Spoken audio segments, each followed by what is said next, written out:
Oke, materi kita pagi ini adalah terkait dengan interpretasi kriteria audit SMK 3 ya teman-teman ya.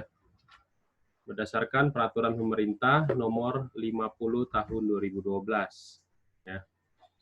Nah, yang akan kita bahas pagi ini insya Allah itu bisa kekejar nggak ya? Saya belum pernah nyoba ya, ini elemen 1 sampai dengan elemen 4. Nah, kenapa part 6? Karena webinar Media Tama sudah 6 kali mengadakan webinar. Sebenarnya sudah ya 6 kali ya. Pertama part 1, part 2, part 3, part 4, part 5. Terus yang terakhir saya ulangin lagi introduction-nya. Jadi teman-teman kalau mau belajar part 1, part 2, part 3, part 4, part 5, part 5, terus ada introduction-nya, silakan teman-teman buka di YouTube ya. Kalau ada Mika Pro, silakan buka di e-learning. Cari tombol e-learning, klik di sana, ada pilihan webinar SMK 3. Nah, klik di sana ada part 1 sampai part 5 plus ada introduction-nya ya. Jadi kalau teman-teman yang baru ikut SMK 3, ya silakan lihat di sana. Jadi saya tidak akan jelaskan lagi SMK 3 itu apa, regulasinya kenapa, hubungannya ke regulasi ini apa, semuanya ada di sana. Termasuk proses sertifikasinya kayak gimana. Nah, lihat aja di part 5, part 4 itu semua udah ada. Oke, sebelum mulai saya akan memperkenalkan terlebih dahulu diri saya. Pendidikan saya S2 ya, teman-teman. D3 S1 S2-nya dari Teknik Sipil Universitas Gadjah Mada. Kerjanya memang dari awal jadi teknik sipil ya, kerja di konstruksi, jadi engineer ya. Terus kerja di perusahaan kontraktor, ada pernah di tambangnya juga, ada pabriknya juga. Memang fokusnya di sistem manajemen 9001, 14001, 45001 dan SMK 3. Sertifikasi saya sebenarnya banyak ya teman-teman, tapi yang bisa saya tayangkan cuma ini aja. K3 umum, ahli media K3 konstruksi, auditor SMK 3, ahli sistem manajemen mutu, lead auditor 9001, 14000, 45001 dari IRKA, instruktur SMK 3, bersertifikat TOT Kemenaker RI, TOT BNSP, dan Kementerian PUPR, dan asesor juga, saya sebagai asesor lisensi. Aktivitas sehari-hari ya karena lagi WFA, jadi semua tim saya liburkan semua, jadi semua kita kerja di rumah. Ya. Saya juga sebagai auditor senior di salah satu lembaga audit SMK 3 namanya Alkon Indo Sertifikasi, dan pengurus juga di A2K4 Indonesia. Dan saya tercatat juga IDN saya di dosen perguruan tinggi di Universitas Mercu Buana Jakarta untuk jurusan teknik sipil. Oke, itu aja perkenalan dari saya. Nah, outline auditor ini sebenarnya saya buat seperti ini. Jadi ada rencananya ya, ada 9 part ya. Sebenarnya ada satu ya yang belum nih, introduction-nya ya. Jadi ada introduction itu SMK 3.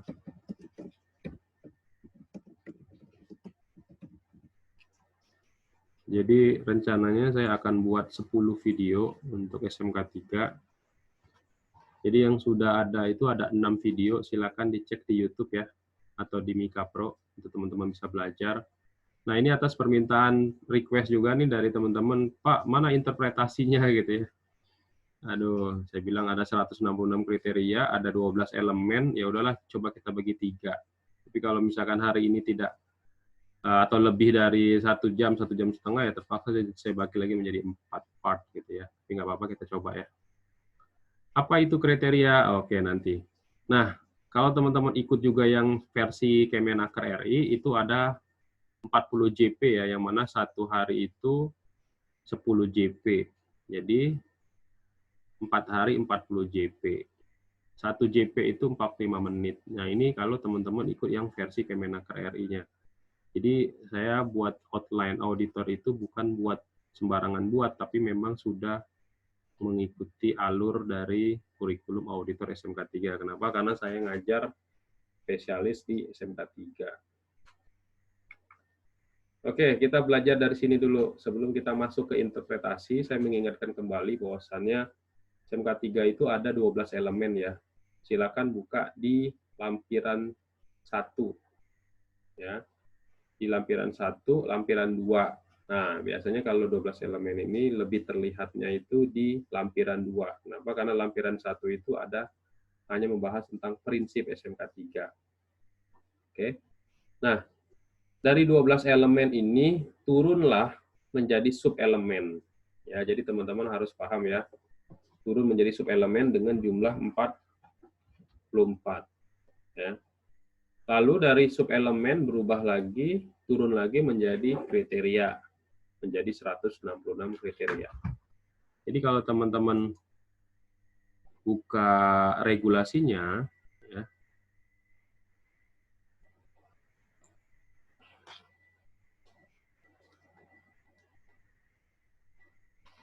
jadi kalau teman-teman buka lampiran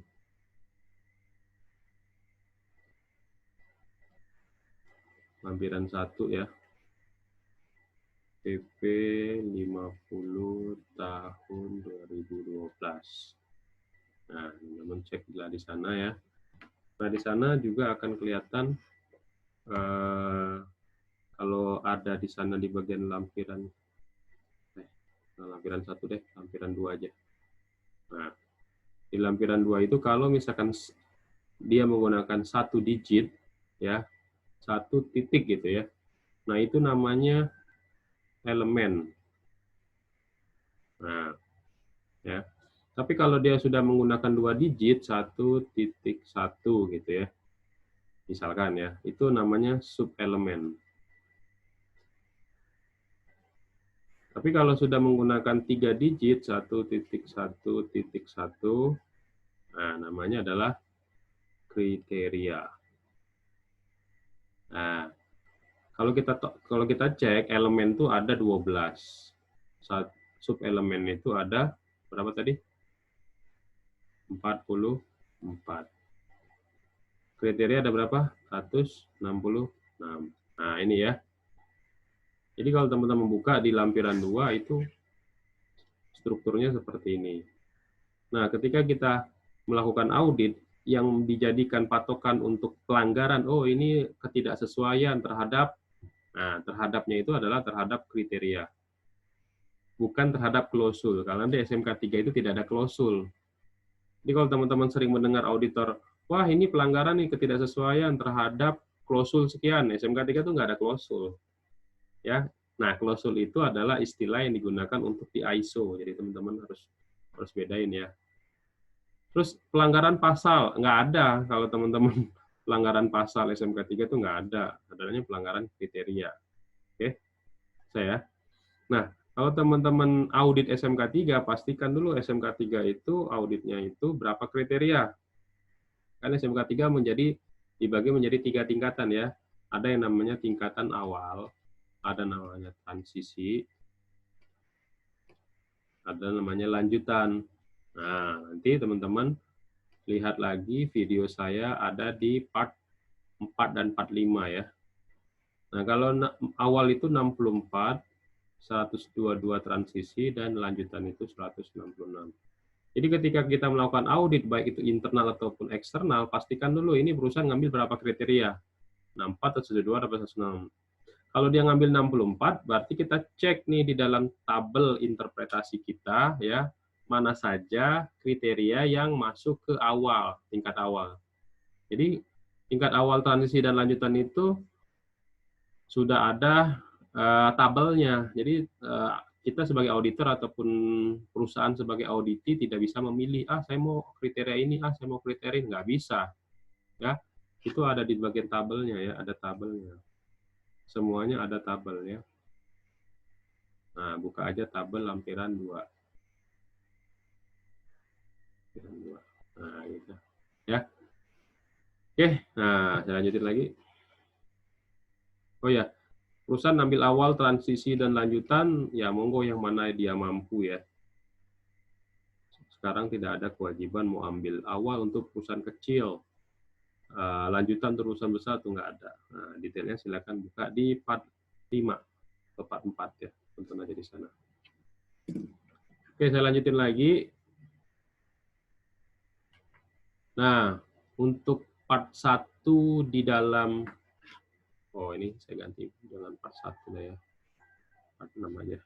Nah, untuk pembahasan di part 6 ini kita akan membahas ada 4 elemen ya.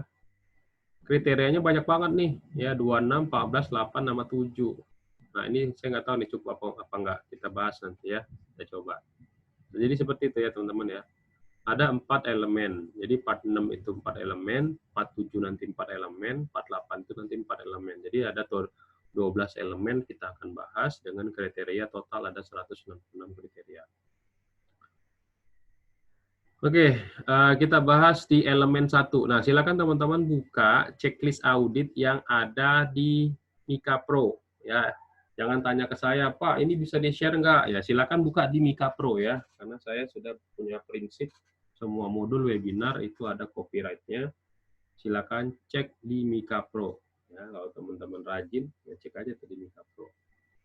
Di Mika Pro, di bagian auditor SMK 3, cari ya modul pelatihan, pilih auditor SMK 3. Nah, bagian scroll ke bawah, nah di bagian bawahnya itu ada pilihan interpretasi checklist audit. Nah, klik aja di sana. Nah, kita bahas satu-satu ya. Yang pertama, elemen 1 dari kriteria 111-nya. Cara bacanya gitu ya, teman-teman ya. 111. Kalau teman-teman buka di dalam PP 50 tahun 2012, itu ada di bagian lampiran 2, ada namanya kebijakan K3, subelemennya. Elemennya pembangunan dan pemeliharaan komitmen. Kriterianya adalah terdapat kebijakan K3 tertulis tertanggal dan secara jelas menyatakan tujuan dan sasaran K3 serta komitmen perusahaan terhadap peningkatan K3. Nah, ini diinterpretasikan. Nah, apa tuh maksudnya interpretasi? Nah, teman-teman harus paham juga ya. Interpretasi itu adalah mengartikan ya secara gampang dari kriteria yang sudah ditetapkan.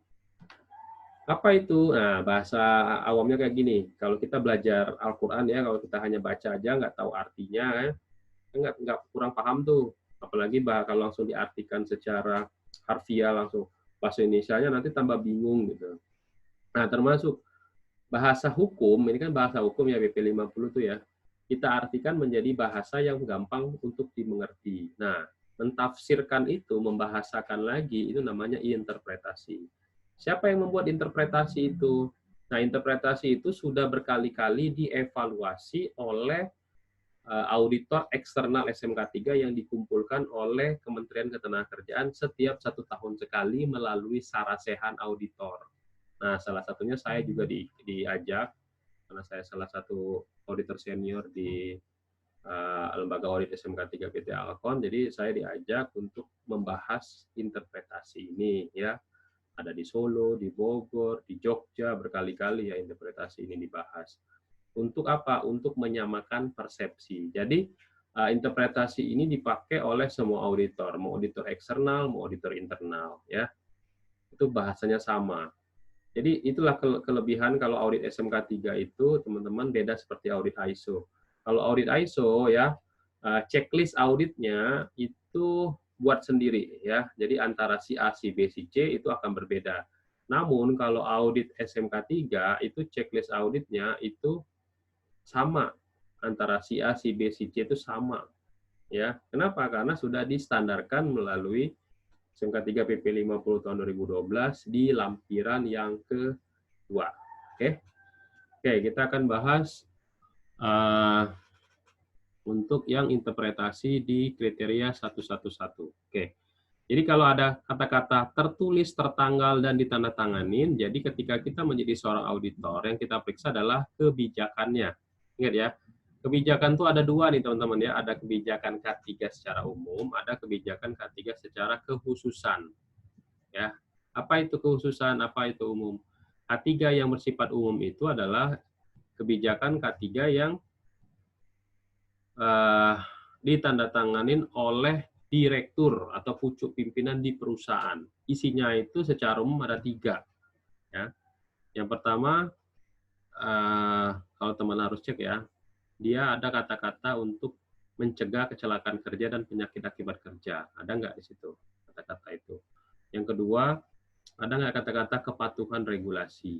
Yang ketiga, ada nggak kata-kata continuous improvement? Nah, itu adalah kebijakan secara umum yang harus ditandatangani oleh direktur.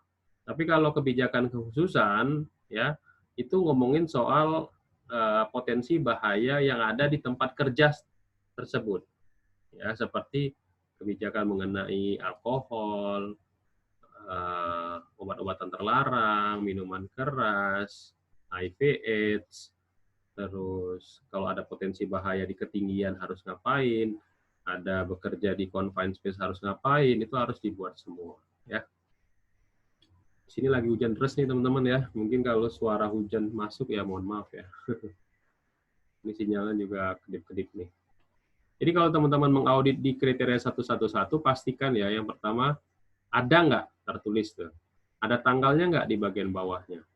Terus ada nggak tujuan sasarannya. Nah itu harus dicek semua, ya dicek semua ini. Oke, ditandatangan nggak oleh pimpinan, oleh direktur. Kalau dia nggak tanda tangan, ya ditemuan. Ya, jadi gitu ya, untuk di 111. Nah, 112 itu apa maksudnya? Kebijakan K3 disusun oleh pengurus setelah melalui proses konsultasi. Nah, jadi konsultasi ini maksudnya gimana? Jadi kalau misalkan kebijakan itu mau dibuat, jadi sebelum ditandatangani oleh direktur atau sebelum dibuat oleh manajemen, itu harus draftnya harus dikonsultasikan dulu. Dengan siapa? Dengan wakil tenaga kerja. Bisa melalui serikat pekerja, bisa melalui P2K3, karena tidak semua perusahaan ada serikat pekerja. Nah, kalau kita sebagai auditor, supaya comply, supaya kesesuaian terhadap 112, apa yang harus kita periksa? Nah, itu ada checklistnya di bagian bawahnya ya. Ada yang namanya prosedurnya, ya, prosedur komunikasi namanya, ada bukti konsultasi berupa formulir, MOM, daftar hadir, boleh bila perlu pakai foto. Nah, itu membuktikan kalau kebijakan itu sudah disusun, ya, disusun dan dikonsultasikan. Oke, lanjut berikutnya. 113. Perusahaan mengkomunikasikan kebijakan K3 kepada seluruh tenaga kerja, tamu, kontraktor, pelanggan, dan pemasok dengan tata cara yang tepat. Nah, ini juga supaya comply, jadi teman-teman cek juga bagaimana mereka atau perusahaan ini mengkomunikasikan, bisa lewat papan pengumuman, papan informasi, brosur, spanduk, website, ya itu harus bisa teman-teman periksa, harus teman-teman dapatkan itu, ya. Atau juga bisa melalui briefing pagi kayak safety induction, safety talk, ngomongin kebijakan nggak, gitu. Atau pakai poster-poster boleh, ya. Pakai tanda pengenal yang ada dipakai di visitor itu juga boleh. Lalu ada namanya 114, kebijakan khusus dibuat untuk masalah K3 yang bersifat khusus. Nah, ini saya maksud tadi ya. Kebijakan ini dibuat sesuai dengan kondisi tingkat risiko. Nah, ya. Jadi ada kebijakan kekhususan ya yang ditandatanganin oleh pucuk pimpinan di tempat kerja, bukan direktur. Ya, siapa itu? Misalkan dia kantor pusatnya ada di Jakarta, proyeknya misalkan ada di Banten. Ya. Jadi kebijakan K3 yang umum tadi ditandatangani direktur, yang kebijakan khusus tadi adalah kepala proyek yang ada di Banten tadi. Jadi kayak gitu. Ngomongin soal peledak, radiasi, alkohol, drug, ataupun yang tingkat resiko. Misalkan ada resiko jatuh, risiko tertimbun, risiko terhirup H2S, dan lain-lain. Itu harus dibuat. Lalu 115. Nah, ada kata-katanya kebijakan K3 dan kebijakan khusus lainnya ditinjau ulang secara berkala untuk menjamin bahwa kebijakan tersebut mencerminkan perubahan yang terjadi dalam perusahaan dan dalam peraturan perundangan. Maksudnya apa? 115 ini, jadi kalau teman-teman audit supaya comply adalah yang kita periksa, pastikan ada RTM-nya. Nah, jadi pada saat rapat tinjauan manajemen, di dalam rapat tinjauan manajemen itu membahas, mereview kebijakan K3. Nah, gitu ya. Jadi kebijakan K3 ini tidak bisa dipakai secara terus-menerus. Jadi kalau sudah 1 tahun berjalan, wajib dievaluasi. Ya, Nanti pada saat mengevaluasinya, teman-teman harus periksa buktinya. Buktinya dari mana? Ada tadi ya, ada jadwal RTM-nya, ada MOM-nya, ya, ada daftar hadirnya, isi rapatnya juga kita periksa, ya kan? Nah, gitu. Jadi supaya comply di 115. Ada pertanyaan, Pak, bagaimana kalau misalkan isinya masih relevan, terus masih bisa dipakai, boleh nggak kami nggak update? Boleh, tidak diupdate tidak apa-apa. Ya maksudnya diupdate itu diubah ya, diganti. Nggak usah diganti, nggak apa-apa. Misalkan tahun 2017 misalkan. Pak, 2017 nih Pak kebijakan K3 kami. 2018 atau 2019 masih boleh pakai nggak? Boleh, tapi dengan catatan sudah direview. Ya, direview itu apa? Masuk ke dalam rapat tinjauan manajemen. Itu ada buktinya kalau emang kebijakan tersebut sudah dibahas. Satu. Yang kedua, tidak ada perubahan pucuk pimpinan di sana. Ya, mau itu direktur ataupun pucuk pimpinan di tempat kerja itu tidak berubah. Tapi kalau direkturnya sudah ganti atau project manajernya sudah ganti, ya terpaksa kebijakan K3-nya harus ganti walaupun isinya tetap sama. Ya, tetap harus diganti. Oke. Berikutnya. Nah, kita masuk ke sub elemen 1-2. Tanggung jawab dan wewenang untuk bertindak. Nah, ini kalau teman-teman baca 121, tanggung jawab dan wewenang untuk mengambil tindakan dan melaporkan kepada semua personil yang terkait dengan perusahaan yang telah ditetapkan, telah disebarluaskan, dan didokumentasikan. Nah, ini apa? 121 ini ngomongin soal job desk. Nah, jadi kalau teman-teman supaya comply, ya, yang kita cek adalah job desk. Job desk apa? Ceklah di semua job description, ya, untuk semua jabatan harus berbunyi K3-nya. Jadi kalau misalkan K3-nya nggak bunyi, jadi temuan itu di 121. Misalkan dia ada job desk nih, ya perusahaan itu ada job desk, tapi nggak bunyi K3-nya. K3-nya hanya bunyi di bagian K3, di bagian HSE, jadi temuan tuh. Kenapa? Karena K3 ini bukan tanggung jawabnya HSE aja, tapi tanggung jawabnya semua orang, ya. Jadi bahkan cleaning service pun kalau misalkan mereka ada job desk itu wajib ada K3-nya. K3-nya di cleaning service itu apa? Misalkan dia pada saat ngepel itu harus memasang apa namanya rubber cone atau memasang safety sign atau apalah itu. Apalagi kalau misalkan jabatan dia memang struktural, misalkan seorang HRD, ya dia harus ada tanggung jawab K3-nya. Apa? Misalkan membuat TNA, training needs analysis, harus memasukkan K3 di dalam itu. Atau dia seorang procurement, harus ada tanggung jawab K3-nya. Apa? Ketika dia memilih vendor, dia harus memasukkan persyaratan K3 di dalamnya. Ya kan? Kalau dia cari vendor alat berat misalkan, ya harus meminta di dalam list vendor tersebut pada saat lelang, tender, masukkan di situ. Setiap peserta lelang wajib ada silo dan sio. Nah, itu adalah perannya orang procurement. Atau pada saat dia memilih lelang, itu menggunakan sistem CSMS, Contractor System Management System. Nah, itu bagian peran dia, tanggung jawab dia. Terus apa lagi? Kalau dia beli bahan kimia, harus meminta MSDS. Nah, itu juga peran dia. Terus, lagi. Bagian operasional. Nah, operasional udah jelas banget ya. Setiap memulai sebuah pekerjaan, ya harus buat yang namanya HIRAP, harus ada SOP, dan lain sebagainya. Nah, itu ya yang dimaksud dengan job desk. Harus ada job desk.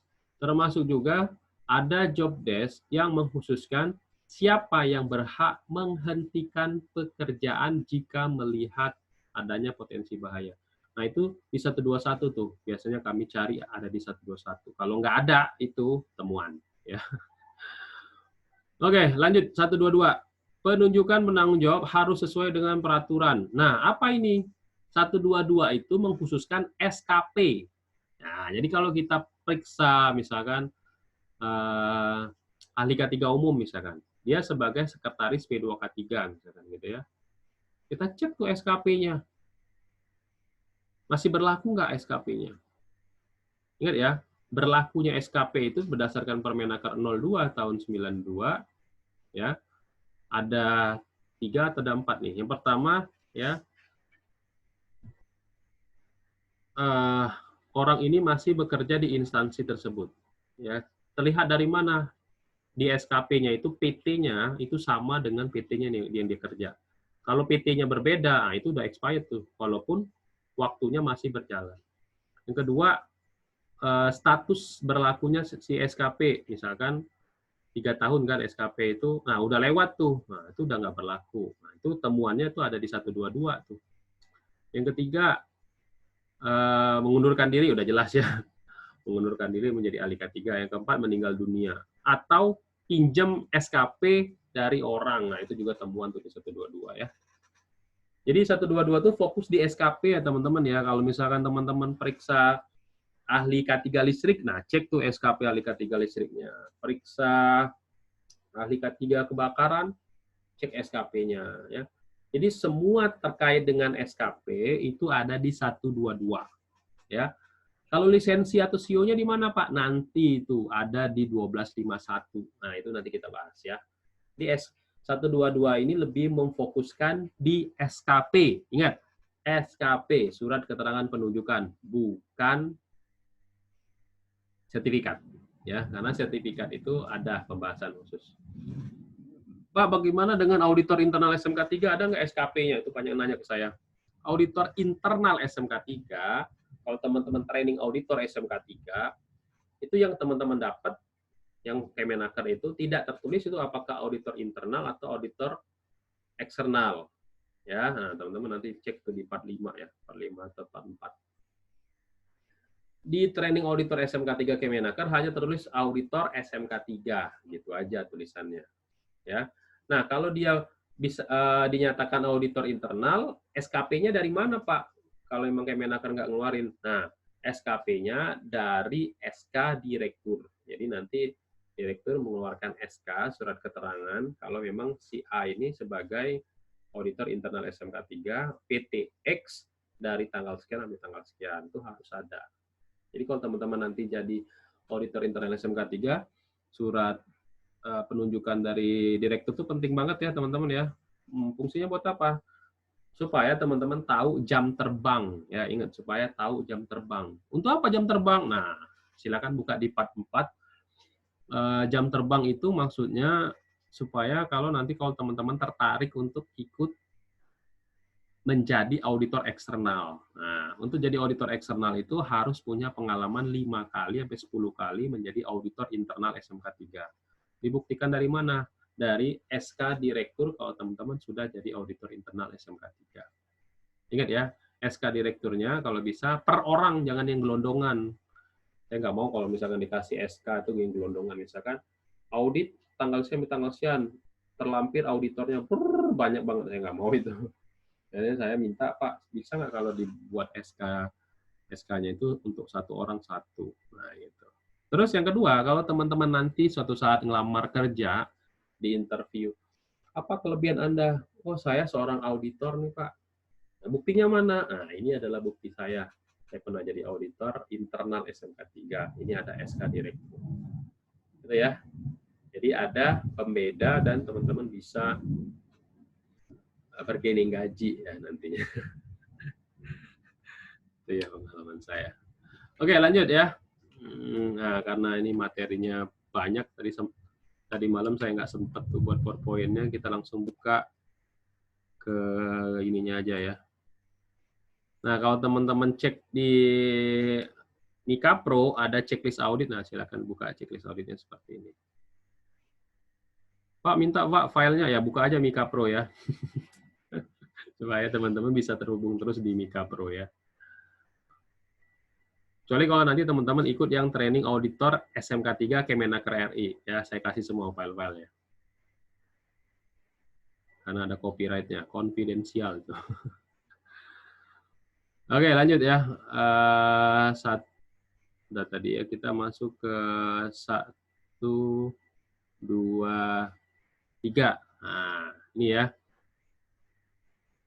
123 itu kriteria 123 isinya pimpinan unit kerja dalam suatu perusahaan bertanggung jawab atas kinerja K3 pada unit kerjanya. Nah, ini maksudnya gimana? Nah, ini ada jelas di sini ya. Jadi kalau kita supaya comply 123 ini, setiap kepala unit, kalau di perusahaan itu bisa jadi manajer gitu ya, atau kalau kepala proyek, atau GM, atau supervisor ya, itu ada wajib tanggung jawabnya K3-nya apa di bagian job desk-nya ya.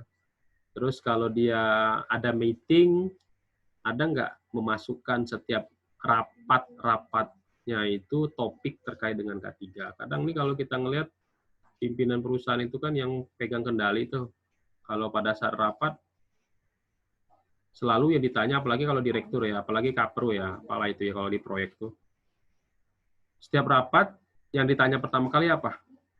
Bagaimana progres? Progres gimana? Berapa persen progres? Kalau direktur, invoice gimana? Udah cair belum?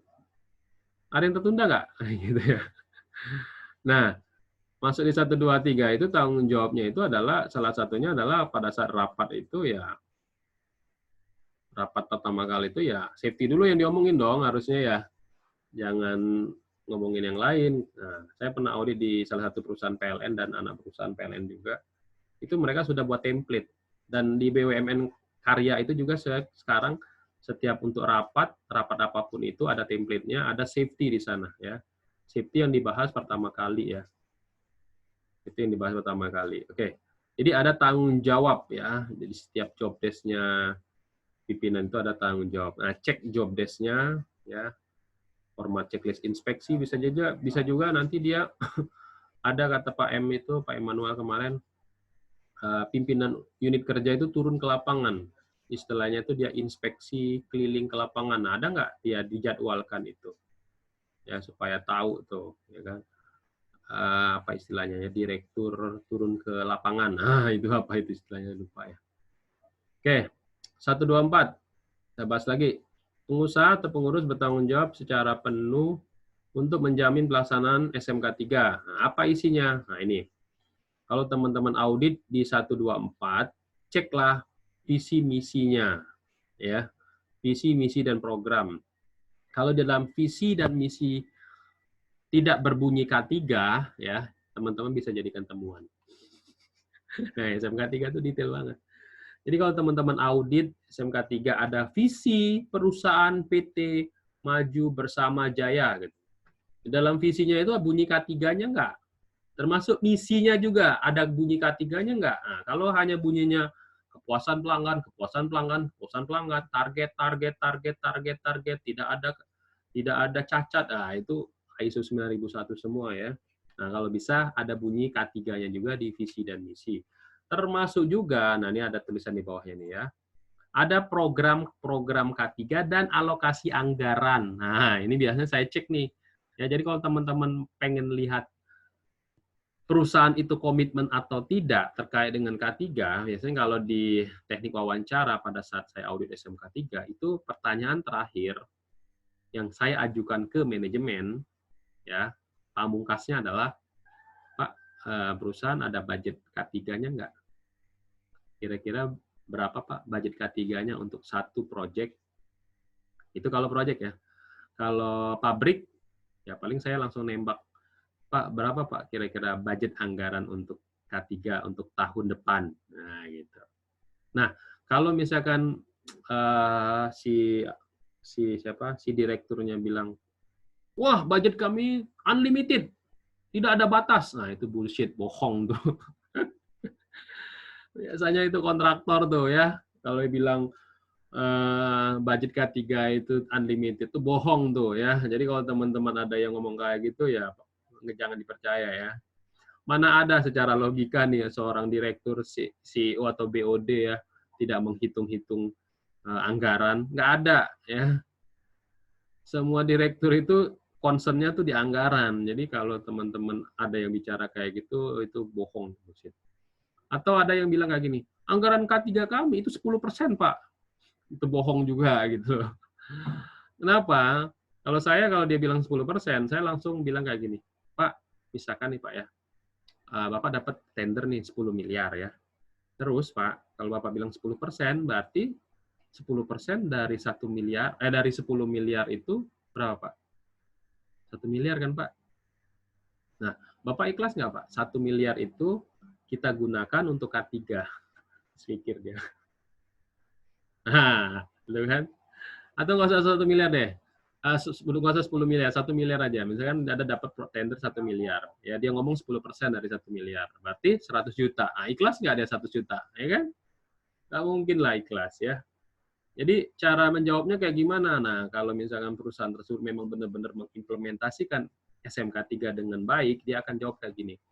Kami, Pak, membuat anggaran K3 itu berdasarkan tingkat risiko, Pak.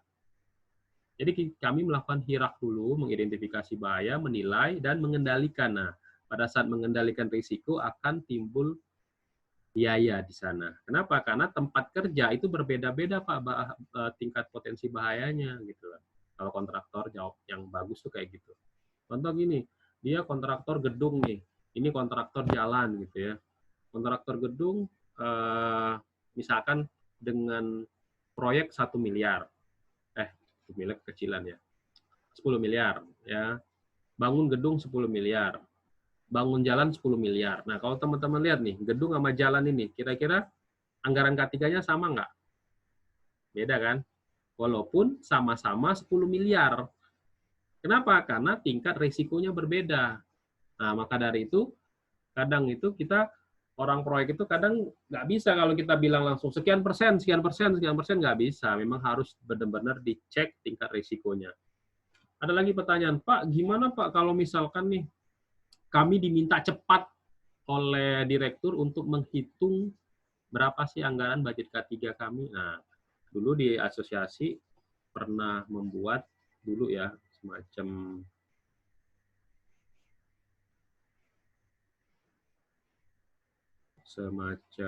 ini ya, semacam anggaran gitu.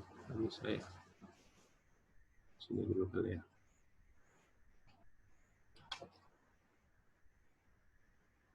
Ribet. Dulu pernah kita membuat anggaran, menghitung anggaran itu, budget K3 itu antara, kalau di konstruksi ya, 0,75 sampai dengan 3%. Ya, 0,75% sampai dengan 3%. Tapi ingat ya, ini nggak ada standarnya ya teman-teman ya. Kalau teman-teman buka di regulasi Permen PU pun nggak ada standarnya. Jadi memang benar-benar harus dihitung. Ini hanya range saja, range supaya teman-teman tahu kalau jangan di bawah 0,75 ya. Karena nggak akan mungkin 0,75 pun untuk tingkat risiko bahaya rendah ya. Oke, nah itu ya. Jadi mau melihat komitmen untuk comply di 124, lihat visi misi dan lihat di anggarannya. Oke, berikutnya kriteria 125. Petugas yang bertanggung jawab menangani keadaan darurat telah ditetapkan dan mendapatkan pelatihan. Nah, ini juga ya teman-teman ya, supaya 125 ini comply. Kalau saya akan melihat ada nggak di dalam perusahaan tersebut orang yang sudah ditunjuk untuk dapat melaksanakan keadaan darurat. Ya, keadaan darurat itu kan kemarin udah belajar ya. Ada yang namanya kebakaran, ledakan, huru-hara, banjir, lagi ya, keracunan, COVID-19 gitu. Nah, ada nggak orang yang ditunjuk di sana itu? Ya, nanti kita cek tuh ketika dia ditunjuk, ada nggak sertifikat pelatihannya. Terus ada nggak tanda pengenalnya? Tanda pengenal kayak gimana? Misalkan nih, supaya comply di 125, di bajunya itu ada tulisan petugas P3K atau petugas damkar, atau di belakangnya itu tugas keadaan darurat, atau pakai helm ya, petugas P3K atau petugas damkar, atau pakai topi. Nah, itu supaya comply di 125. Itu ya. Lalu 126. Nah, 126 itu kayak gimana? Perusahaan mendapatkan saran-saran dari para ahli di bidang K3 yang berasal dari dalam dan atau luar perusahaan.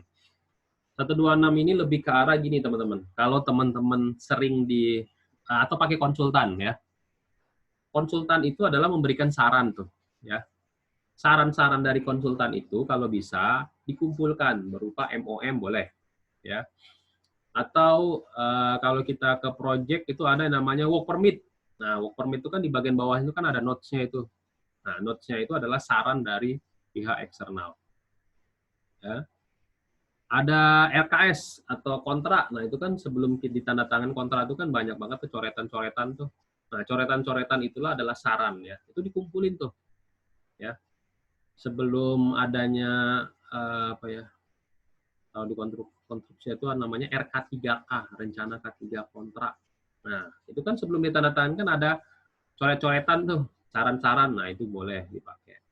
Atau misalkan ada dari Disnaker datang ya untuk melakukan inspeksi atau apalah itu ya.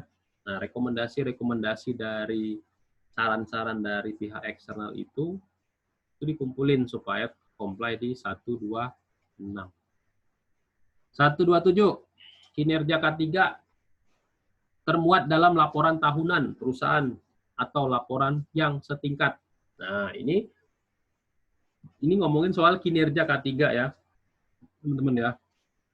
Ada istilahnya misalkan kita dapat zero accident. Zero accident itu ngitungnya kayak gimana? Nah, kalau di penghargaan pemerintah Kemenaker itu, seseorang dapat zero accident itu kalau sudah terkumpul 3 juta jam kerja tanpa terjadinya accident. Nah, itu dikumpulin tuh 3 juta jam kerja itu cara ngitungnya kayak gimana? Atau 3 tahun terakhir tidak ada kecelakaan kerja. Nah, dari mana cara menghitungnya? Kan teman-teman sering belajar kan? Atau nanti sore deh belajar yang namanya severity rate, frequency rate, ya. Nah, itu ada laporan tahunannya. Ingat ya, laporan tahunan. Ini ada kata kuncinya, laporan tahunan. 127. Kenapa? Karena kalau laporan harian, mingguan, bulanan, itu nanti ada di kriteria khusus tuh. Ya, ada di elemen, kalau nggak salah itu elemen 10. Ya, itu kita bahas nanti di part ke-8 ya. Part ke-8 ya. Nanti ya kita bahas itu. Ingat ya, 127 itu ngebahas tentang laporan tahunan. 131, apa ini? Itu adalah subelemen tinjauan dan evaluasi. Jadi kalau teman-teman melakukan audit di 13 ini, ngomongin soal RTM. Jadi fokusnya ke RTM ya, 13 ini. Jadi kalau teman-teman, RTM itu apa sih Pak? Bukalah itu PP 50 tahun 2012 di lampiran 1, prinsip yang ke-5. Nah, baca di sana. Atau teman-teman buka part kedua webinar kita, cek di part kedua. Nah, itu saya bahas tuntas tuh di part kedua itu. Di prinsip yang ke-5. Nah, apa itu? Kalau teman-teman audit 131 itu sebisa mungkin di dalam RTM itu yang pertama, sebelum ada RTM harus ada surat. Nah, surat pemberitahuan. Ya, kalau kita mau melakukan rapat tinjauan manajemen. Nah, itu ya. Lalu ada jadwal. Nah, itu ada tulisan di bawahnya ya. Ada jadwal. Ya. Ada MOM-nya. Nah, periksa tuh MOM-nya. Apa yang diperiksa, Pak? Nah, kalau teman-teman buka di lampiran 1 PP 50 tahun 2012, wajib ada 8 plus 4. Jadi ada 12 topik wajib yang harus ada di RTM. Bagaimana, Pak, kalau misalkan topik yang dibahas hanya 4? Ya udah temuan minor nantinya. Jadi 12 topik itu harus dibahas. Atau misalkan pembahasan mengenai kebijakan K3. Nah, kebijakan K3-nya masih berlaku nih Pak, ya udah tulis saja di sana itu kebijakan K3 masih relevan. Artinya sudah direview tapi masih relevan gitu. Berikutnya, cek lagi daftar hadir. Nah, apa yang diperiksa? Kalau misalkan RTM-nya tidak dihadiri oleh direktur, itu RTM tidak berlaku. Jadi RTM itu wajib yang hadir direktur. Sama kayak audit. Opening audit, kalau nggak ada direktur, ya temuan itu. Apalagi kalau audit eksternal. Kalau kami di Alkon nggak mau membuka audit kalau misalkan tidak ada direkturnya. Nah, itu teman-teman harus pastiin hadir ya. Itu 131. Lalu lanjut di 132. Teman-teman yang raise hand nggak saya layanin ya, mohon maaf ya, karena saya Jadi pembicara saat ini ya, bukan jadi host ya. Kalau teman-teman tanya di chat juga saya diemin, nggak bisa jawab ya. Oke, 132. Hasil tinjauan dimasukkan dalam perencanaan tindakan manajemen. Ya, apa itu 132? Nah, jadi kalau teman-teman sudah melakukan RTM ya, RTM itu bukan sekedar MOM aja selesai, enggak, tapi ada tindak lanjutnya. Misalkan ada program ya, program dari hasil RTM tadi. Terus ada anggarannya dari program tadi. Ya percuma kalau programnya bagus nggak ada anggarannya. Yang ketiga ada PIC, siapa yang ditunjuk. Ya, itu bagian dari 132 yang teman-teman harus cek. Lalu 133 apa? Nah, 133 ini ngomongin soal pengurus harus meninjau ulang pelaksanaan SMK 3 secara berkala untuk menilai kesesuaian dan keefektifan SMK 3. Apa itu? 133 itu ngomongin soal ada nggak ya, kalau saya itu 133 itu semacam RTM tadi sudah disebarluaskan nggak? Ada nggak jadwal RTM untuk 1 tahun? Biasanya RTM itu bisa 1 tahun sekali, bisa 1 tahun 2 kali. Lihat juga ada nggak, ini ngomongin soal audit internal ya. Nanti di dalam RTM itu juga ada pembahasan terkait dengan audit internal. Ya. Hasil RTM tadi disebarluaskan nggak? Mana buktinya? Nah, gitu. Diterima oleh si klien. Kurang gede ya? Sampai ini ya. Sampai ini lagi deh.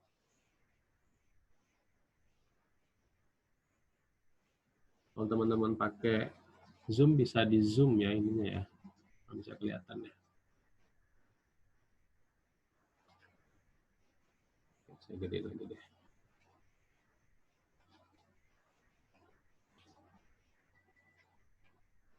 Oke, masuk ke berikutnya. 141. Oke. Keterlibatan dan penjadwalan konsultasi tenaga kerja dan wakil perusahaan didokumentasikan. Ini kok belum berubah ya?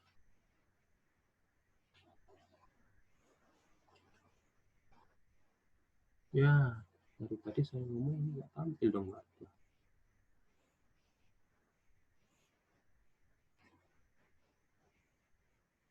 Ya. Mohon maaf ya teman-teman ya. Tadi tampilannya salah ya. Aduh. Tik ulang lagi deh. Alah.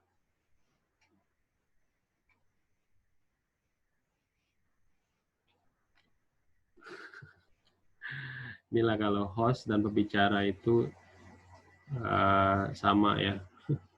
Jadi concern mana yang harus dilihat. Oke, jadi teman-teman yang saya ceritakan tadi ada di sini semua ya. Udah 1 jam ngomong tapi tampilannya salah. Ya, apalah jadi pelajaran.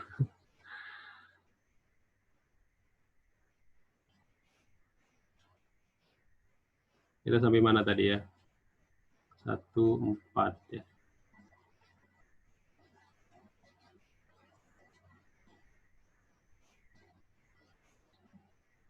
Ya udah jam 11.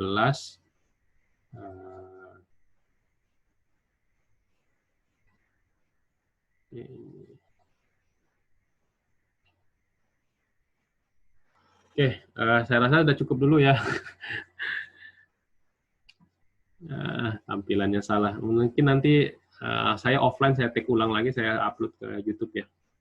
Oke, kita buka dulu pertanyaan ini. Udah ada 16 pertanyaan. Layarnya nggak tampil di layar, tidak ini slide 122, akhirnya 141. Ya, mohon maaf ya. Kalau antara host dan pembicara nggak kelihatan. Oke, mohon maaf ya tampilannya. Ya, oke. Kita stop dulu aja ya. Oke, pertanyaan Pak Eko Pangestu ya. Disebutkan ada kategori kriteria 64 bagaimana 164, 144, 166 bagaimana perusahaan akan menerapkan SMK 3 dalam memilih kategori kriterianya. Adakah kategori standar pemilihan kriteria berdasarkan risiko? Pak Eko, nanti lihat di video saya ya, ada di introduction SMK 3, silakan dilihat di sana atau di part ke-5 ya. Teknis perusahaan 64 atau 122 atau 166 bukan 144 ya. Itu tidak ada ketentuan perusahaan ambil 64, 122 atau 166. Oke. Mau nanya kebijakan dari head office dipakai kebijakan di site atau khusus. Ya, jadi kalau kebijakan K3 itu ada dua tadi ya, ada kebijakan K3 dibuat di perusahaan, ada kebijakan K3 yang dibuat di site. Nah, kebijakan yang dibuat di site itu adalah kebijakan khusus namanya. Yang tanda tangan adalah siapa orang tertinggi yang ada di site. Ngomongin apa ngomongin soal huru-hara, ledakan, keracunan, lagi ya, dan masih banyak lagi ya itu. Termasuk potensi bahaya yang ada di tempat kerja. Itu. Ya. Oke. Pak Karim, Denny, elemen kebijakan K3 ini dibuat cukup untuk level perusahaan atau juga harus dibuat kebijakan K3 pada setiap proyek dikerjakan oleh perusahaan? Mengingat ada sub-sub elemen K3 khusus. Dibuat cukup level perusahaan. Kebijakannya harus ada untuk level ini ya Pak ya, untuk level kebijakan K3-nya untuk level di daerah ataupun di site itu harus ada lagi kebijakan kekhususannya. Ya, itu udah jelas banget ya kalau Bapak-bapak baca di kriterianya. Sudah jelas banget. Maaf maksud saya Pak Haji. Oke. Bagi pada ini saya ingin menanyakan kriteria tersebut dapat terpenuhi dan dikatakan lulus jika lembaga audit yang kita audit tersebut memenuhi apa interpretasi tersebut yang dibuat oleh auditor. Karena dari interpretasi tersebut terdapat beberapa list yang harus dipenuhi, saya rasa tiap auditor menginterpretasikan tidak akan sama. Apakah interpretasi ini juga sudah itu? Oke, Pak Prasetya, jadi semua interpretasi ini sudah menjadi standarnya auditor eksternal ya. Jadi setiap auditor eksternal yang mengaudit, interpretasinya juga akan sama ya. Kalaupun berbeda, itu juga berbeda sedikit-sedikit, nggak terlalu banyak berbedanya ya. Oke, lanjut. Selamat pagi, Pak Dini mau tanya terkait dengan sub elemen 114 kebijakan K3 khusus untuk pencegahan COVID-19. Ya, boleh ya. Itu adalah kebijakan yang kekhususan. Boleh langsung ditandatangan oleh top manajemen, boleh langsung ditandatangan oleh siapa kepala site, kepala orang tertinggi di tempat kerja tersebut. Karena ini baru kali ini ya, baru tahun ini ada COVID-19 itu, jadi memang masih hal baru juga kami sebagai auditor untuk melihat kebijakan K3 terkait dengan COVID-19. Tapi kalau menurut saya COVID-19 ini bisa ke kantor pusat, bisa langsung ke site. Jadi silakan buat. Yang pasti harus ada. Pak, kontennya masih 112. Iya, saya mohon maaf ya, karena saya ada dua layar nih sebenarnya. Ini layar handphone untuk dari kacamata peserta, ini layar untuk host. Jadi saya tadi terpaku hanya di layar host. Ternyata di layarnya handphone, layarnya peserta itu masih di slide yang sama. Jadi saya mohon maaf, mungkin nanti malam saya buat offline ya, offline untuk ini saya record, terus nanti saya share di YouTube ya, insya Allah ya. Saya mohon maaf. Aduh, kepala saya udah nggak konsen nih kalau udah. Memang harus 2 orang nih yang pegang Zoom. Oke. Untuk perusahaan yang baru melaksanakan SMK 3 PP50 belum mempunyai AK3U, padahal di Jatim jadwal training AK3U setahun mungkin hanya 2-3 kali. Apakah tidak bisa segera mengajukan audit SMK 3 karena mepet waktunya? Nggak bisa. Jadi Bu Made, SMK 3 itu wajib harus ada ALIK3 umum. Ya, kenapa? Karena ALIK3 umum itu nanti muncul sebagai sekretaris P2K3. Kenapa? Nanti ada di SMK 3 itu sekretaris P2K3 harus ahli K3. Ahli K3-nya siapa? Ahli K3 umum. Ya, termasuk kalau Ibu mengajukan untuk pengesahan P2K3-nya harus ahli K3 umum. Dan pada saat membuat laporannya, itu ahli K3 umum, sertifikat dan SKP dan lisensinya itu dilampirkan di laporan audit SMK 3 ke Kemenaker. Kalau itu nggak ada, dibalikin langsung ya.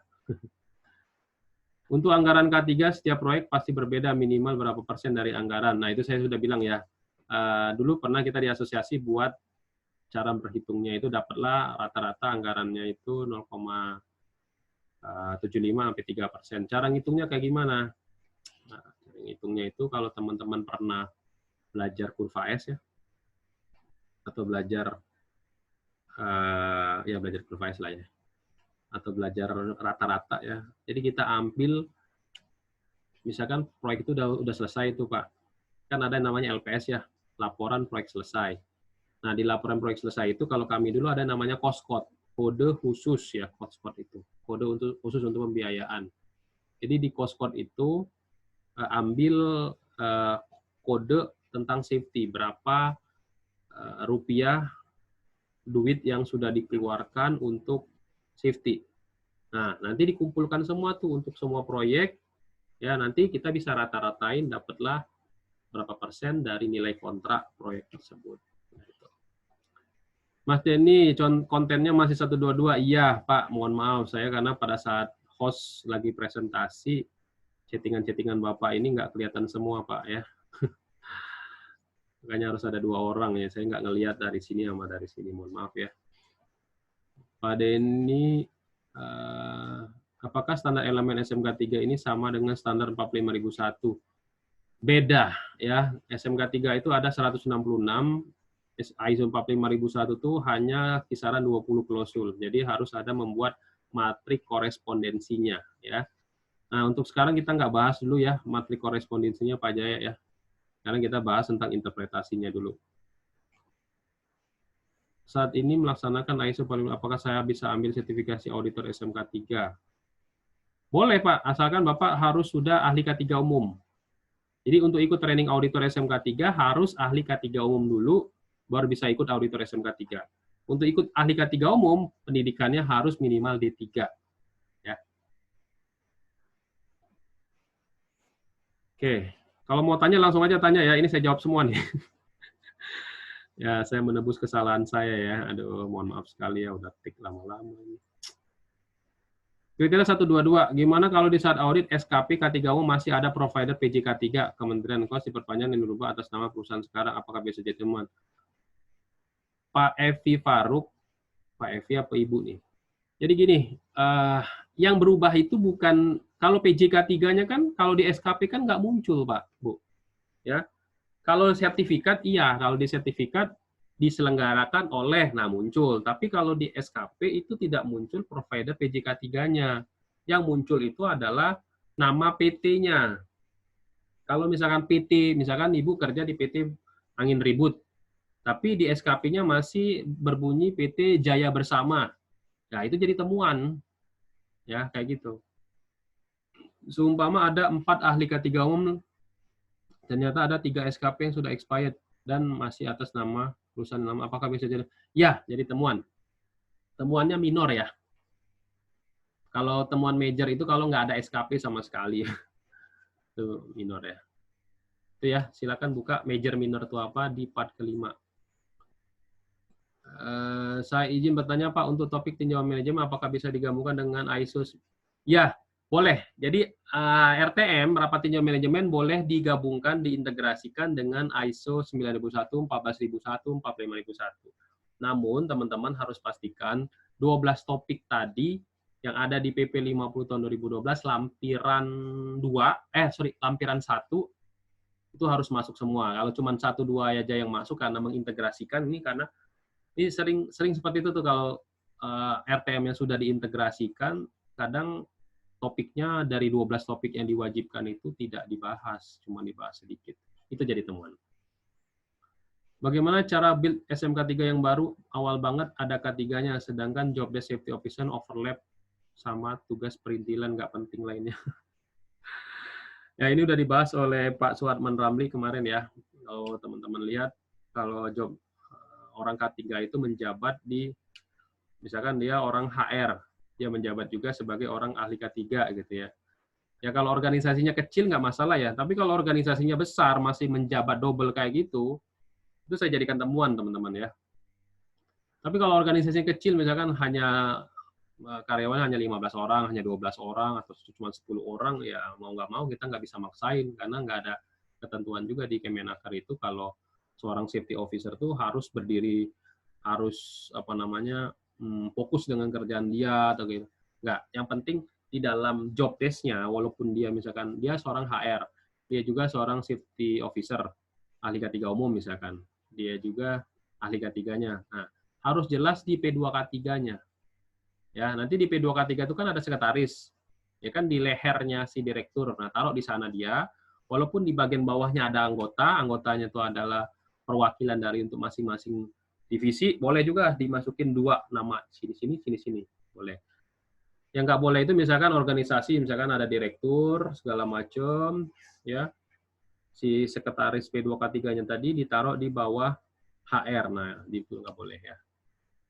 Tapi harus jelas di job desk ya. Jadi kalau misalkan dia ada overlap pekerjaan, itu kita akan cek di job desk-nya, bagaimana dia membagi tugasnya ketika dia menjabat menjadi seorang safety officer dan menjabat juga sebagai seorang HR misalkan gitu. Jadi harus jelas di job desk-nya ya, harus benar-benar bunyi.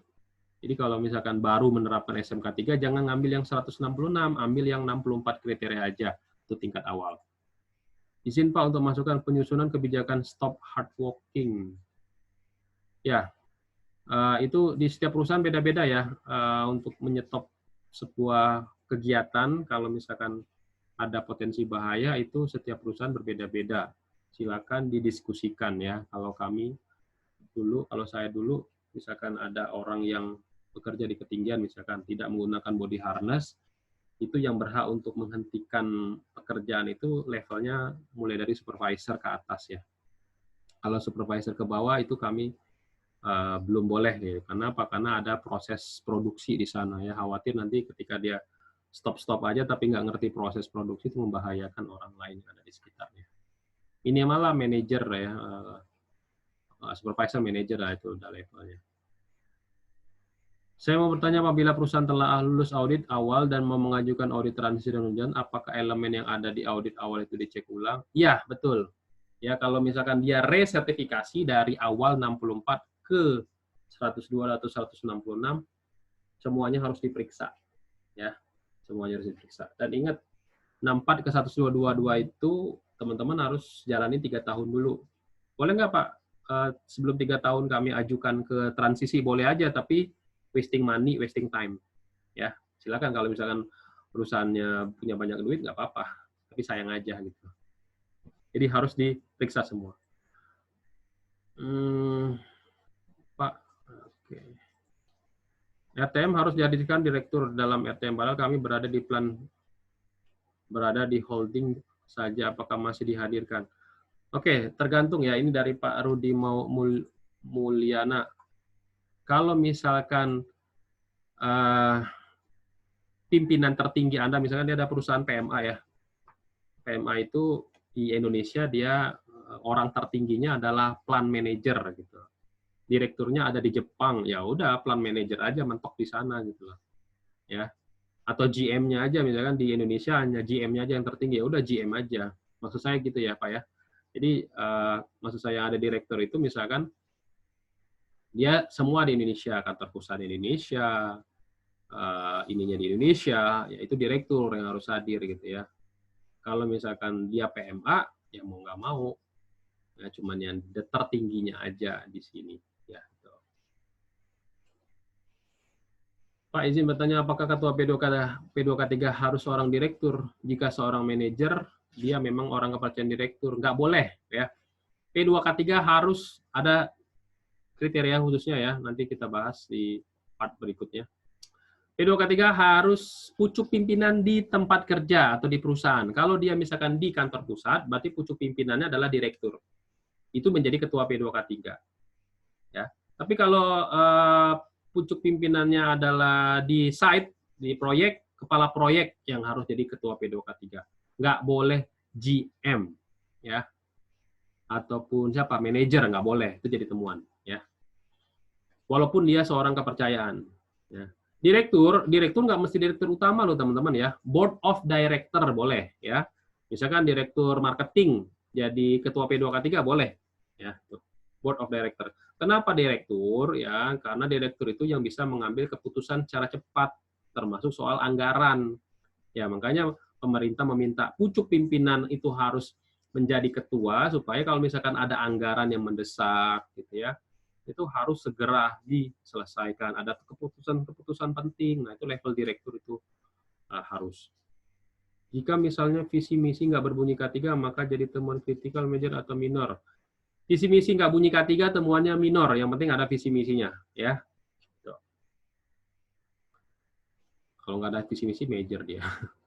Selamat pagi Pak Denny, untuk kriteria 125 bisa nggak merangkap untuk petugas seperti satu orang merangkap P3K fireman? Nggak boleh Pak.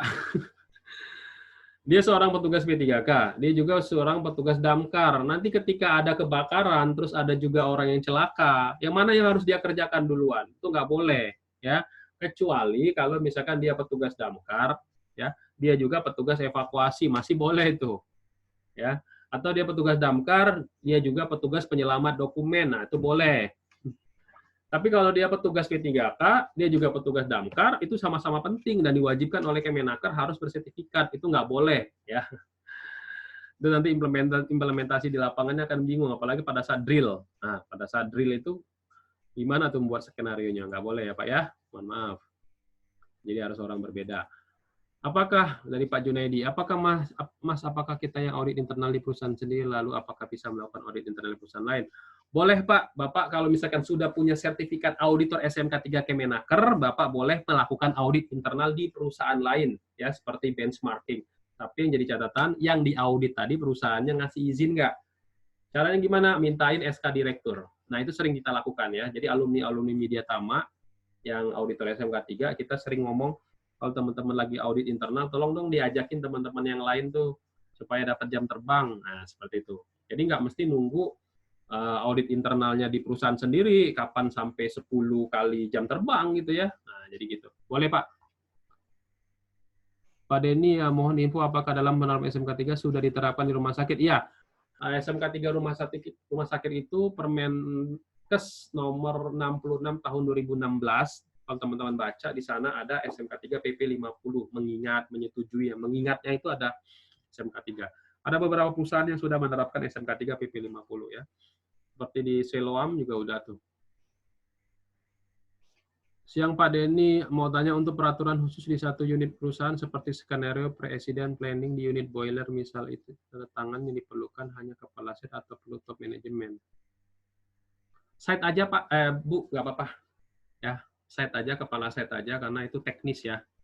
Peraturan khusus itu keteknisan di site itu yang tanda tangan ialah siapa pucuk pimpinan di site tersebut. Nggak mesti direktur yang kayak gitu, itu teknis banget. Saya Mahyadi dari Politeknik Negeri Ujung Pandang. Bagaimana cara pertama kali akan menerapkan SMK 3 di perguruan tinggi? Membentuk P2K3 dulu ya, Bu ya. Membentuk P2K3 dulu, buat tim dulu. Nggak usah P2K3 deh, buat tim dulu deh. Tim sukses SMK 3 gitu ya. Terus lakukan awareness dulu, awareness SMK 3 dulu, mengundang instruktur, boleh mengundang saya. Untuk awareness supaya semua orang yang ada di perguruan tinggi bisa tahu dulu apa itu SMK 3, manfaatnya apa buat perguruan tinggi, terus manfaatnya apa juga buat output perguruan tinggi. Kan outputnya perguruan tinggi itu adalah ini kan mahasiswa yang sudah tamat itu apakah dia nanti dapat ilmu K3-nya yang memang bisa diterapkan langsung di lapangan, ataupun nanti pada saat dia bekerja nanti bisa langsung diterima, ataupun di internal perguruan tinggi tersebut mereka bisa belajar tentang K3 juga di sana. Itu lebih bagus Ibu ya.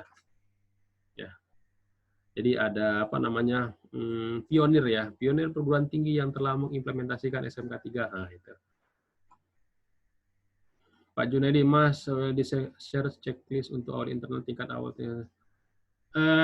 Bapak buka sendiri Pak ya, di tingkat awal transisi dan lanjutan itu ada di lampiran 2, ada tabelnya.